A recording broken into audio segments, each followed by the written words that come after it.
예수님이 행하신 표징들을 살펴보았는데요. 지난주로 마무리하려고 했다가 오늘 우리 자녀 세대와 함께 또 예배에서 예수님이 행하신 이 표징 중에 어쩌면 가장 이상한 표징인 본문의 말씀을 다시 한번 살펴보고자 하는 생각이 들었습니다. 본문의 사건은 예수님이 행하신 표징이지만 사실 매우 좀 특이한 점이 있습니다. 예수님이 행하신 표징들은 질병을 치유하시거나 귀신을 쫓아내시고 또 자연을 다스리시는 일들이었습니다. 이러한 표징들은 사실 예수님이 그리스도로서 이루실 일을 미리 보여주신 것인데 바로 십자가와 부활을 미리 보여주신 것이고, 이 모든 일들은 십자가와 부활을 통해서 예수님이 모든 세계, 심지어 하나님 나라의 대적자까지도 이기시고 다스리신다라는 것을 이루셨는데, 그것을 미리 자연현상이나 사람들을 통해서 보여주신 것이죠. 본문의 사건도 벳세다에 있는 눈먼 사람을 치유하신 사건입니다. 근데 이 사건이 이 표징들 중에서 가장 이상한 사건 중 하나인데, 여러분 뭐가 이상한 것 같으세요?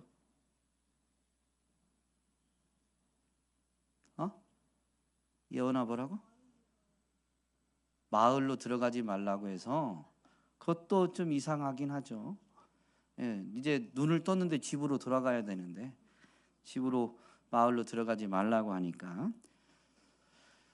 그건 이제 이 눈먼 사람을 고치고 난 다음에 예수님이 하신 말씀이고, 예수님이 행하신 표징, 즉 예수님이 하나님의 능력으로 행하신 일 중에 이상한 점이 있어요. 여러분 뭐가 이상한 것 같으세요? 눈에 침을 뱉었다. 그것도 좀 이상하긴 한데, 여러분 예수님은 우리가 이 표징을 살펴본 것을 되새겨 보면 갈릴리 가나에서 물이 포도주로 변하는 표징도 행하셨지만, 병을 치유하는 표징 중에 하나는 갈릴리 가나에서 예수님이 왕의 신하의 간청을 받게 됩니다. 근데 왕의 신하는 자기 아들이 열병으로 죽게 되어가지고 예수님께 좀 오셔서 제 아들을 살려주십시오라고 간청하는데, 그 왕의 신하의 아들은 가나에 있는 게 아니고 가버나움에 있었습니다. 그때 예수님이 내 아들이 살 것이다 라고 말씀해 주셨는데, 그 말씀이 선포된 다음에 나중에 이제 이 왕의 신하는 가버나움으로 돌아가는데, 그의 아들이 낳아서 그 집의 종이 이제 이 아들이 낳았다라는 소식을 전해 오게 되는데, 중간에 만나서 열이 내리기 시작하고 살게 된 시점을 물어보니까 예수님이 내 아들이 살 것이다 라고 말씀하신 그때부터 열이 내렸다는 것을 왕의 신하가 알게 되죠. 근데 이 가나와 가버나움은 33km쯤 떨어져 있는 매우 멀리 있는 그런 도시입니다. 오늘날이야 이 교통수단이 발달했으니까 33km 자동차로 조금 속도를 내면 오랜 시간이 걸리지 않지만, 대부분의 사람들이 걸어 다닐 때 33km는 10시간가량이 소요되는 매우 긴 거리입니다. 그런데 그렇게 멀리 떨어져 있는 사람도 예수님이 그냥 말씀만 하셔도 죽을 것 같은 병이 어떻게 됐다고요? 치료됐어요. 또 예수님이 말씀하시지도 않았는데 한 번은 지나가시는데 12해 12년 동안 혈류병으로 고생한 여인이 예수님에 대한 소문을 듣고 예수님께 다가가서 그 옷자락에 손만 대도 나는 나을 텐데 라는 믿음이 생겨나서, 사실 이 혈루증이라는 병은 유대인들 사회에서는 사람들이 모여 사는 곳에 오면 안 됩니다. 부정한 병이기 때문에 격리해야 돼요. 요즘도 다시 코로나가 유행하고 있다는데, 코로나 걸리면 전염성이 강해서 격리해서 치료했었잖아요. 그와 같이 이 부정함도, 사람은 이 부정한 사람이 다른 사람과 접촉하면 그 부정함이 옮겨지게 된다라고 여겨져서, 이 부정하다고 여겨졌던 혈루병은 격리 수용해야 했습니다. 그런데 이 여인이 정말로 12년 동안 병 때문에 고생하니까 너무 낫고자 하는 소원이 생겼고, 예수님에 대한 믿음이 있으니까, 예수님이 말씀하신 것도 아닌데 예수님이 지나가시는데 격리 수용해야 되니까 정면에서 예수님께 나아가지도 못하고, 예수님이 가시는데 뒤쪽에서 다가가서 예수님 옷자락에 손만 댔는데 어떻게 돼요? 병이 나았어요. 예수님이 한 말씀도 안 하셨고, 어떤 예수님이 손을 댄 것도 아닌데 여인이 손을 댄 건데도 병이 나았어요. 무슨 얘기냐면, 예수님이 하나님의 능력으로 단번에 못 고칠 병이 있다 없다? 없다. 그런데 오늘 본문에서 베세다에 있는 이 눈먼 사람은 예수님이 2번에 걸쳐서 눈을 뜨게 해주십니다. 사실 첫 번째 그렇게 침을 뱉었고 진흙을 이겨서 눈에 대고, 그리고 이제 눈을 뜨게 해주셨는데, 이미 눈을 뜨긴 했지만 온전히 바라보지 못하게 됐죠. 그래서 2번에 걸쳐서 이 눈을 뜨게 했습니다. 이 사건은 눈먼 사람의 눈을 뜨게 하는 게 아니라, 이 사건을 통해서 사실 예수님이 나타내시고자 하는 게 있는 거죠. 그것은 마가복음의 이 문맥상 제자들에게 이 2번의 치유가 필요하다, 즉 눈이 열리는 것이 2단계에 걸쳐서 제자들에게 필요하다라는 것을 미리 보여주신 겁니다. 제자들이 2번에 걸쳐서 눈이 열려져야 된다라는 것, 이것은 사실 모든 믿는 자에게도 동일하다라는 것입니다.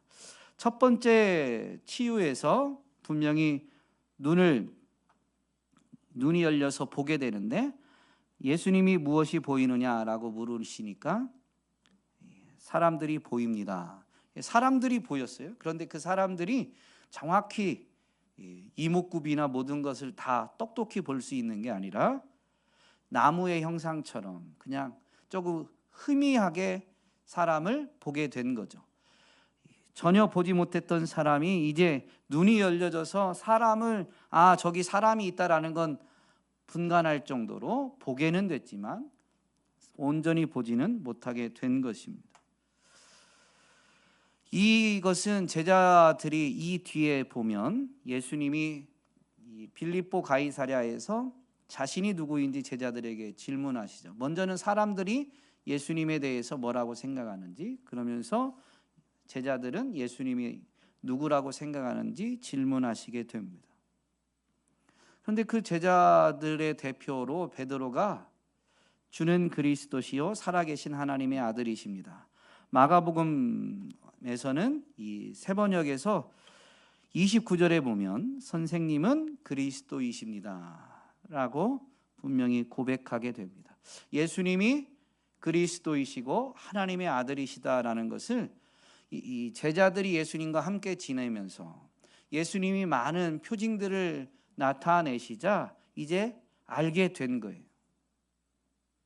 그런데 여러분, 제자들이 예수님이 그리스도이시고 하나님의 아들이시다라는 것을 알게 됐는데, 이 표징을 통해서 지금 뭘 가르쳐 주시는 거냐면, 예수님이 그리스도이시고 하나님의 아들이시다라고 아는 것은 희미하게 보는 거다라는 것입니다. 마태복음의 기록을 보면 이 베드로가 주는 그리스도시요 살아계신 하나님의 아들이십니다 라는 고백을 했을 때 예수님이 이렇게 말씀하세요. 시몬 바요나야 너는 복이 있다. 너에게 이것을 알려주신 분은 사람이 아니라 하늘에 계신 나의 아버지시다. 그러니까 여러분, 첫 번째 눈먼 사람이 이제 눈이 열려서 보게 된 것, 똑똑히는 아니지만 희미하게 보게 된 것도 사실은 예수님이 치유해 주셨기 때문에 보게 된 겁니다. 눈이 멀었었는데. 여러분, 제자들이 예수님이 그리스도이시고 하나님의 아들이시다라는 걸 알게 되는 것, 그게 사실은 희미하게 보는 건데, 예수님에 대해서 희미하게 보는, 똑똑히 보게 된, 제대로 알게 된 건 아니지만 희미하게 바라보는 그것조차도 하나님이 보여주신 것, 하나님이 알게 해주신 것이라는 말입니다. 그건 그렇게 아는 것도 분명히 복이 있는 것입니다. 그러나 여러분, 잊지 말아야 돼요. 그것이 예수님에 대해서 제대로 아는 게 아닙니다. 예수님을 똑똑히 보아서 예수님이 어떤 분이신지 온전히 알고 있는 것은 아니다라는 것이죠. 이것을 어떻게 알 수 있냐면 30절에 보면 베드로가 이 신앙 고백을 했는데 예수님은 제자들에게 엄중히 경고하시기를 자기에 관하여 아무에게도 말하지 말라고 하셨습니다. 예수님이 그리스도이시고 하나님의 아들이신데 그게 틀린 건 아니지만 제대로 아는 것도 아니에요. 희미하게 아는 것뿐이에요. 그것을 사람들에게 말하지 말라는 거죠. 여러분, 제대로 알지도 못하는데 말하고 다니면 허위 사실만 유포할 수 있는 겁니다. 그래서 예수님은 엄중히 경고하시면서 말하지 말라는 겁니다. 분명히 나중에 예수님이 부활하시고 나서 제자들을 만나신 다음에는 제자들에게 당부하시죠. 온 천하에 다니며 어떻게 하라고요? 복음을 전파하라. 모든 사람에게 복음을 전파하라. 여러분, 예수님이 부활하신 다음에는 제자들에게 복음에 대해서, 성경이 복음을 한 줄로 요약하면 예수님이 그리스도이시고 하나님의 아들이시다라는 선언입니다. 복음을 가장 압축하면 예수님이 그리스도이시고 하나님의 아들이시라는 건데, 그것을 지금 알고 있는데 지금 시점에서는 그게 틀렸다는 게 아니라 아는, 그게 희미하게 아는 것뿐이니까 사람들에게 알리지 말라. 엄중히 경고하셨지만 부활하신 다음에는 온 천하에 다니며 만민에게 복음을 전파하라라고 당부하십니다. 여러분, 이 제자들, 예수님이 그리스도이시고 하나님의 아들이시다라는 것을 알고 있는, 그것을 고백하는 그 제자들은 지금 희미하게 보는 것뿐이기 때문에 똑똑히 보기 위해서 한 번 더 주님이 눈을 밝히 열어주시는 은혜가 필요한 것이죠. 두 번째 치유가 필요한 겁니다. 오늘 모든 그리스도인이 그렇습니다. 25절에 보니까 그때에 예수께서는 다시 그 사람의 두 눈에 손을 얹으셨다. 그리고 나서 그 사람이 뚫어지듯이 바라보더니 시력을 회복하여 모든 것을 똑똑히 보게 되었다. 제자들에게 예수님이 그리스도이시고 하나님의 아들이심을 고백한 그 제자들에게 사람들에게 말하지 말라고 엄중히 경고하신 다음에 예수님은 그리스도로서 앞으로 행하실 일을 가르치십니다. 이때 이 가르치셨다라고 31절에 분명히 설명하고 있는데요, 모르는 부분을 이제 가르쳐 주시는 거죠. 예수님이 그리스도이시고 하나님의 아들이시다라는 건 아는데 그리스도로서 행하실 일에 대해서는 아직 제대로 알지 못하고 있는 것입니다. 하나님의 아들이 이 땅에 오셔서 행하실 일에 대해서 제대로 알지 못하는 거죠. 그래서 아직은 예수님이 그리스도이시고 하나님의 아들이시다라는 것을 알지만 사람들에게 말하지 말고 이제 예수님이 앞으로 무슨 일을 행하실 것인지 가르치기 시작하신 것입니다. 여러분, 예수님은 뭘 가르치셨어요? 그리스도로서, 하나님의 아들로서. 요약하면 31절에 있는 부분을 요약하면 이렇습니다. 고난을 당하고 배척을 받고 죽임을 당하고 3일 만에 살아난다라는 것입니다. 부활을 분명히 말씀하셨지만 고난당하심과 사람들에게 배척받음과 그리고 죽임당하심을 분명히 말씀하셨습니다. 여러분, 그리스도는 고난당하기 위해서 오신 것이고 우리를 위해서 고난을 당하시는 분이십니다. 그런데 사람들은 그 예수님이 그리스도이시고 하나님의 아들이시다라는 걸 아는데 자꾸 내 병이 낫는 것, 나에게 번영의 복을 주는 것, 우리나라가 독립하는 것, 이런 것에만 관심을 두고 있어요. 지금 리딩 경건훈련 이제 마지막 주차인데요. 교재가 오직 고통당하는 하나님만이 라는 제목의 책인데, 오직 고통당하는 하나님만이 참 하나님이시요 그 고통당하시는 하나님이 우리를 능히 도우신다 라는 것이 책의 주제라고 할 수 있습니다. 히브리서 4장 15절 말씀에 보면 우리에게 대제사장이 있는데 바로 예수 그리스도이시죠. 그분은 우리의 연약함을 동정하신다라고 기록하고 있습니다. 이때 이 동정은 그냥 아이고 힘들겠네, 어렵겠네 이렇게 안타까워하는 게 아니라요, 우리의 그 어려움을, 아픔을, 눈물을, 고통을 이해하시고 심지어 능히 도우신다라는 의미가 이때 동정하다라는 의미, 단어의 의미입니다. 그러면서 뒤에서 이유를 설명하세요. 그분은 모든 점에서 우리와 마찬가지가 되었기 때문에, 우리와 똑같이 되었기 때문에 시험과 고난을 다 당하셨다는 거죠. 그래서 우리가 시험 당할 때, 우리가 고난 받을 때, 우리가 슬프고 아플 때 예수님이 능히 이해하시고 능히 도우실 수 있다라는 것입니다. 심지어 우리는 아직 죽음을 당하진 않았지만 예수님은 우리를 위해서, 우리를 대신해서 죽음도 당하셨기 때문에 모든 인생을 능히 동정하실 수 있는, 모두를 이해하고 모두를 능히 도우실 수 있는 분이시다라고 선언하고 있습니다.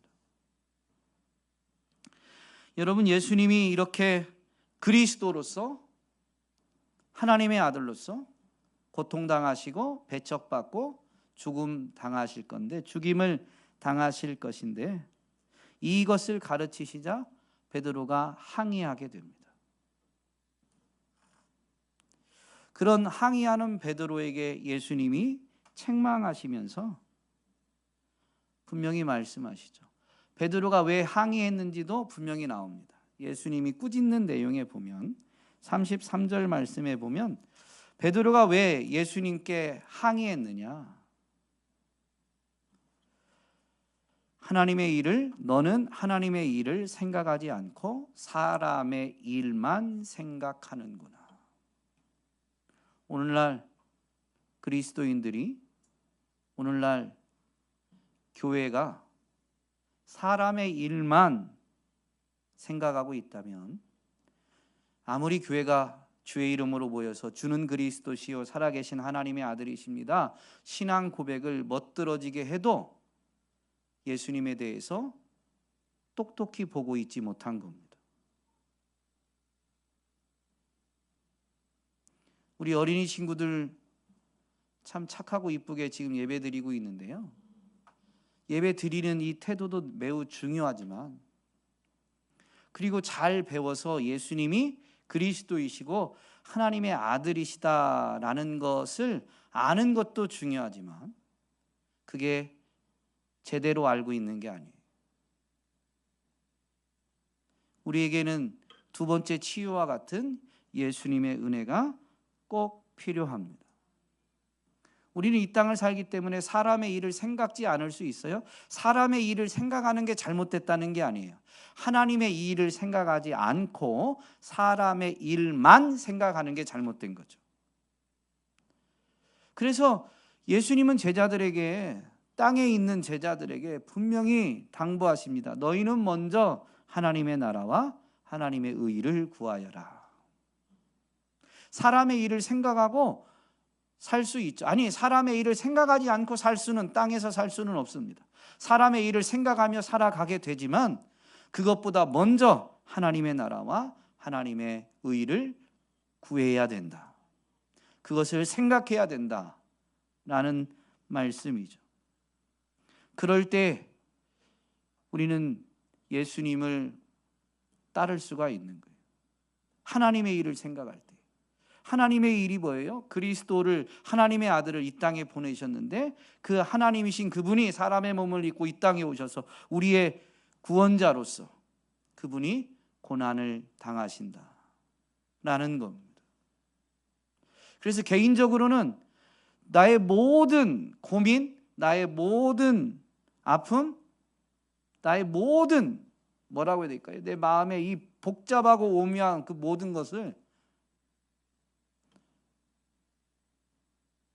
엄마 아빠는 몰라도, 모를지라도 예수님은 아신다는 거죠. 그게 개인적으로예요. 개인적으로. 우리의 모든 것을 아시는 그분은 능히 우리를 도와주실 수 있다라는 겁니다. 그리고 이 예수님의 은혜를 생각하고 그분의 십자가와 부활을 바라보게 된다면 예수님이 물론 나를 구원하기 위해서 그렇게 고난을 당하신 것이지만 나만 구원하기 위함은 아니죠. 모든 사람을 구원하기 위함이에요. 그래서 그분이 나를 위해서도 이렇게 하셨다라는 것을 분명히 되새기면서 예수님은 고난 당하시는 분이시다라는 것을 알 때에 예수님을 똑바로 본 사람은 이제 그분을 따라가는데 어떻게 따라가요?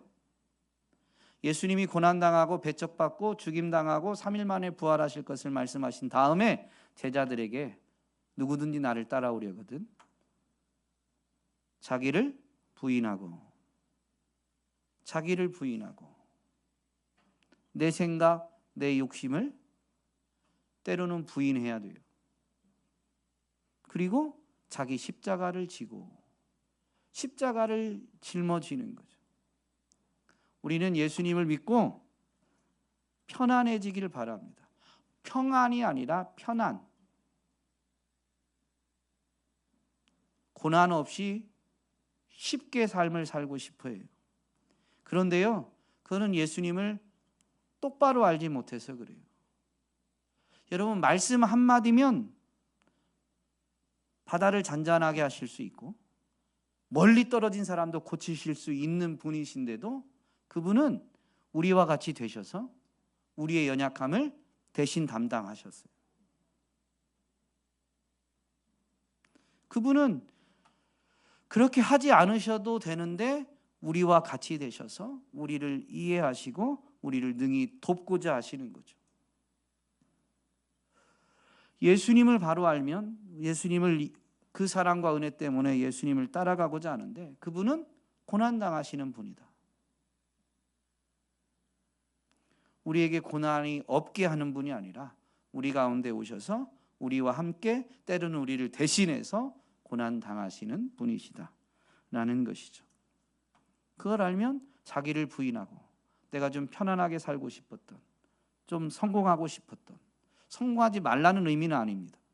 주님을 생각할 때 내 성공이 우선이 아니니까 그것을 부인하고 내려놓고 십자가를 지고 주님을 따르는 거죠. 고난의 길로 나아가게 되는 거예요. 여러분, 이 리딩 경건훈련 교재에서 강조하는 게 그 하나님을 본받는 그 삶이 진정한 그리스도인으로서의 삶을 드러내는 것이면 세상이 이해하지 못할 일이 있지만 인생에게 까닭 모를 고난들이 닥치게 되는데 그 고난 앞에서 불평하거나 원망하지 않고 고난 중에도 도리어 말씀대로 순종하는, 하나님을 예배하고 이웃을 사랑하는, 속된 말로 지도 고난 중에 있는데 그 고난 때문에 누가 봐도 고난받을 일을 한 사람이 아닌데 까닭 모를 고난을 받고 있는데 그 중에 감사하는 것도 신기한 일이거든요. 근데 거기서 더 나아가서 지도 고난 중에 있는데 지보다 더 어려운 사람을 도와주는 거예요. 여러분, 이거보다 더 강력하게 하나님을 보여주는 게 없다는 거죠. 여러분, 제자들은 지금 시점에, 오늘 우리가 읽은 이 본문의 시점에서는 예수님을 똑바로 보지 못했습니다. 예수님이 죽으시고 부활하신 다음에 예수님을 만납니다. 그래서 사실 부활한 주님을 만나고 나서야 제자들은 예수님의 모든 가르침의 뜻을 점점 깨달아 갑니다. 부활하신 주님을 만나는 순간에 다 깨달은 건 아니에요. 그러나 부활하신 주님을 만나고 나서 이제 예수님이 사역하실 때 말씀하셨던 부분들, 행하셨던 부분들을 점점 이해합니다. 예수님을 똑똑히 보게 되는, 제대로 알게 되는 것이죠. 그리고 부활하신 주님을 만난 그 제자들에게 예수님은 또 성령을 보내주시자 제자들이 어떻게 해요? 어떻게든 하나님 나라가 임하면 예수님 좌우편에 앉고자 하고 제자들끼리도 누가 더 높은 자인지 이런 걸로 논쟁했었는데 부활하신 예수님을 만나고 그분이 고난당하시고 죽으신 분임을, 그러나 그것을 이기신 분임을 분명히 바라보면서 제자들이 이제 고난당하는 길로 나아갑니다. 고난받는 것을 두려워하지 않는 겁니다. 왜요? 예수님의 부활이 이 고난에 우리가 영원히 패배하지 않는다는 것을 분명히 보여주셨으니까. 물론 예수님도 죽음을 당하셨습니다. 그 고난을 견디다가 어쩌면 우리의 생을 마감할 수도 있어요. 이겨내셨습니다. 그래서 우리도 그 주님을 바라보고 나를 부인하고 십자가 지고 주님 따라다 할지라도 지금은 십자가를 지는 고난의 길을 걷는 것 같지만 우리는 주님과 함께 부활의 영광으로 나오게 되는 거죠. 결코 패배하는 게 아니다라는 것입니다. 정말로 예수님을 바로 아는 온전한 믿음은 고난을 이겨내는 믿음이요, 고난 속에도 끝까지 말씀에 순종하는 삶을 살아내는 것이요, 고난을 통해 다른 사람의 고통을 공감하는, 동정하는 힘을 가지면서 그래서 고난 중에 있는 사람, 이웃을 정말로 사랑하는 삶을 살아내는 삶입니다.